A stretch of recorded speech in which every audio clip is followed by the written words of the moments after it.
don't tell the court that this is all a person requires. 6,16,300 per month. Does anybody spend this much? A single lady for herself? Oh, if she wants to spend, let her earn. Not on the husband. Any nominal amount. But I'm telling you, if this is, if you want an order from the court, I want the actual figures, not this lakhs of figures. Will not grant, or else I'll dismiss your application. Please tell your client, what is this? You have no other responsibility of the family. You don't have to take care of the children. You want for yourself. You say, I want 6,16,000. That's not the purport of Section 24. And it is not a punishment to the husband that if he is having a dispute with wife to grant 6,16,000. You should be reasonable in telling it. Not that I will tell some figure and the it is for the court to give some amount or the other. ఇప్పుడు మీరు చూసిన ఈ clip Karnataka హైకోర్టులో ఒక real కేసులో జరిగింది. అయితే ఇది ఒక normal matrimonial dispute, wife and husband మధ్యన జరుగుతున్న డిస్ప్యూట్లో వైఫ్ తరపున ఉన్న లాయర్ మన హిందూ మ్యారేజ్ యాక్ట్ యొక్క సెక్షన్ 24లో ఇంటరమ్ మెయింటెనెన్స్కి పిటిషన్ వేశారు. ఓకే, ఇంతవరకు బాగానే ఉంది. అయితే ఇక్కడ పాయింట్ ఏంటంటే వైఫ్ ఎవరైతే ఉన్నారో వాళ్ళు పర్ మంత్కి 6 lakh rupees మెయింటెనెన్స్ కావాలని అడిగారు.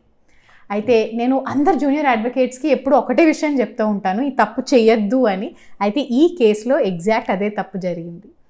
ఎప్పుడైనా సరే మనం ఎటువంటి మెయింటెనెన్స్ పిటిషన్ వేసినా కూడా రీజనబుల్ అమౌంట్ మాత్రమే క్లెయిమ్ చేయాలి.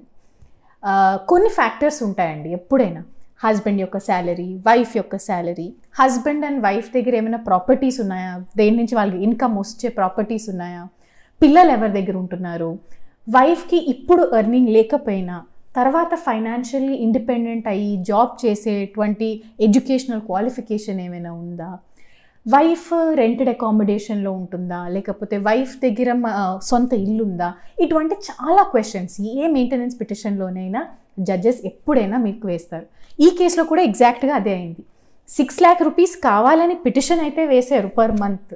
కానీ జడ్జ్ ఎందుకు ఇంత అమౌంట్ అన్నప్పుడు ఆ లాయర్ కరెక్ట్గా ప్రూవ్ చేసుకోలేకపోయారు. కాబట్టి నా సజెషన్ అందరు జూనియర్ అడ్వకేట్స్కి ఏంటి అంటే, మీరు ఎంత అమౌంట్ యాక్చువల్గా జస్టిఫై చేయగలరో, అంటే కోర్టులో ప్రూవ్ చేయగలరో అంత మాత్రమే క్లెయిమ్ చేయండి. లేకపోతే మీ కేసుకే అది అగెయిన్స్ట్గా మారుతుంది. నేను మీకు ఒక ఎగ్జాంపుల్ కూడా చెప్తాను. మీరు కనుక టెంపరీ అలిమనీ లేదంటే టెంపరీ మెయింటెనెన్స్ పిటిషన్ ఫైల్ చేస్తున్నా, లేకపోతే పర్మనెంట్ పిటిషన్ ఫైల్ చేస్తున్నా, ఈ టిప్ అనేది మీకు బాగా యూజ్ అవుతుంది. కొన్ని అమౌంట్స్ అనేవి మనం చాలా ఈజీగా డాక్యుమెంటేషన్తో ప్రూవ్ చేయొచ్చండి. For example rent of the house, ఆ ఏరియాలో ఉన్న రెంట్స్ ప్రకారంగా మనం ఈజీగా డాక్యుమెంటేషన్తో, ఫర్ ఎగ్జాంపుల్ 10,000 rupees అని అంటే ఆ 10,000 rupeesని ఈజీగా కోర్టులో ప్రూవ్ చేయొచ్చు. సిమిలర్లీ పిల్లలు కనుక భార్యతోనే ఉంటే, ఇద్దరు పిల్లలు ఉన్నారు, వాళ్ళ ఎడ్యుకేషన్ కాస్ట్ పర్ మంత్ ఒక 10,000 rupees అవుతుంది అనేది కూడా మీరు చాలా ఈజీగా డాక్యుమెంటేషన్తో ప్రూవ్ చేయొచ్చు.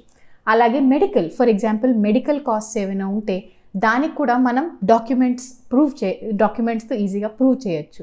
అలాగే బేసిక్ లివింగ్ కాస్ట్స్ అనేవి కూడా సిటీ ప్రకారంగా ఈజీగా ప్రూవ్ చేయడం జరుగుతుంది.